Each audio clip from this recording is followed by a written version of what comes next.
നമസ്കാരം. ജയം ടോക്സിലേക്ക് സ്വാഗതം. തെരഞ്ഞെടുപ്പിൽ UDF അധികാരത്തിൽ വരുമെന്നുള്ള വിശ്വാസത്തിന്റെ അടിസ്ഥാനത്തിൽ മുഖ്യമന്ത്രിമാരെ തീരുമാനിച്ചുകൊണ്ടിരിക്കുകയാണ്. ഇടയ്ക്കിടയ്ക്ക് ചാറ്റൽ മഴ പെയ്യുന്നത് പോലെ പുതിയ പുതിയ മുഖ്യമന്ത്രി പേരുകൾ വന്നുകൊണ്ടിരിക്കും.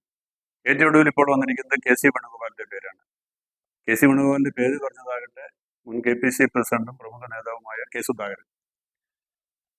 KC വേണുഗോപാൽ ഇന്ന് രാവിലെ നിഷേധിച്ചു. അദ്ദേഹം പറഞ്ഞത് ഇത് വളരെ ഗൗരവമുള്ള വനിതാ സംവരണ ബില്ല് പോലുള്ള കാര്യം പാർലമെന്റ് വരുന്ന സമയത്ത് എന്തിനാണ് ഇത്തരത്തിലുള്ള ചർച്ചകൾ നടത്തുന്നതെന്ന് മാധ്യമങ്ങളെ വിമർശിച്ചു. പക്ഷേ ഈ പേര് പറഞ്ഞതോ ഈ വിവാദം ഉണ്ടാക്കിയതൊന്നും മാധ്യമങ്ങളല്ല. പക്ഷെ മാധ്യമങ്ങൾ എന്തോ കുറ്റം ചെയ്തു എന്നുള്ള മട്ടിലാണ് വേണുഗോപാല് മാധ്യമങ്ങളോട് സംസാരിക്കുന്നത്. വാസ്തവത്തിൽ ഇതിനെല്ലാം കാരണം K. സുധാകരനാണ്. അദ്ദേഹം എന്തിനാണ് ഇപ്പോൾ KC വേണുഗോപാലിന്റെ പേര് പറഞ്ഞത്?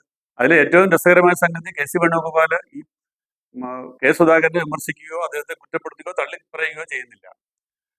അപ്പൊ ഇത് 2-3 പേരുകൾ ഇപ്പോൾ അന്തരീക്ഷത്തിലുണ്ട്. 3 പേരും മുഖ്യമന്ത്രിമാരാകാൻ തയ്യാറായിരിക്കുകയാണ്. 3 പേരും മുഖ്യമന്ത്രി സ്ഥാനത്തിന് യോഗ്യരുമാണ്. പക്ഷേ ഇവരിൽ ആരെങ്കിലും 2 പേരും പിന്മാറാതെ ഒരാൾക്ക് മുഖ്യമന്ത്രി സ്ഥാനം ഉറപ്പിക്കാൻ പറ്റില്ല. അതല്ലെങ്കിൽ ഹൈക്കമാൻഡ് തീരുമാനിക്കണം. ഹൈക്കമാൻഡ് തീരുമാനിക്കണമെങ്കിൽ തെരഞ്ഞെടുപ്പ് ഫലം വരണം, MLA മാർ ആരാണെന്നറിയണം, കേന്ദ്രത്തിൽ നിന്ന് നിരീക്ഷകരെത്തണം, നിരീക്ഷകരെത്തി ഇവരെയെല്ലാം കണ്ട് അവരുടെ താല്പര്യം അറിയണം, അതിനുശേഷം ഹൈക്കമാൻഡ് ഒരു തീരുമാനം എടുക്കണം. അതെല്ലാം പല ചർച്ചകൾക്ക് ശേഷം ആയിരിക്കും താനും.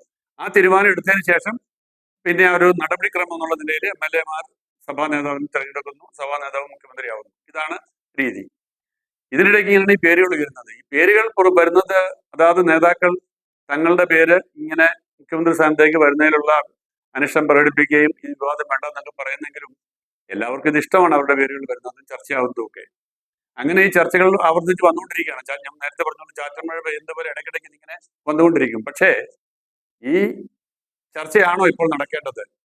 തെരഞ്ഞെടുപ്പിന്റെ ഫലം പോലും വരാത്ത സാഹചര്യത്തിൽ UDF അധികാരത്തിൽ വരുമെന്ന് ഏറെക്കുറെ പ്രതീക്ഷയുണ്ടെങ്കിലും അത് ഉറപ്പാകുന്നതിന് മുമ്പായിട്ട് മുഖ്യമന്ത്രി ആരെന്നുള്ള ചർച്ച നടത്തുന്നത് വളരെ വളരെ മോശമായ ഒരു കാര്യമായിട്ടാണ് എനിക്ക് തോന്നുന്നത്. ആളുകൾ പ്രത്യേകിച്ച് ഈ കോൺഗ്രസിന് വോട്ട് ചെയ്ത വോട്ടർമാരെ സംബന്ധിച്ചുള്ള ഇത് വളരെ അരോചകമായി തീർന്നിട്ടുണ്ട്. അതുകൊണ്ട് ഇനിയും വിധി വരുന്നത് വരെ ഈ മുഖ്യമന്ത്രി സ്ഥാനത്തേക്കുള്ള ചർച്ച അവസാനിപ്പിക്കുന്നതാണ് നല്ലതെന്നാണ് തോന്നുന്നത്.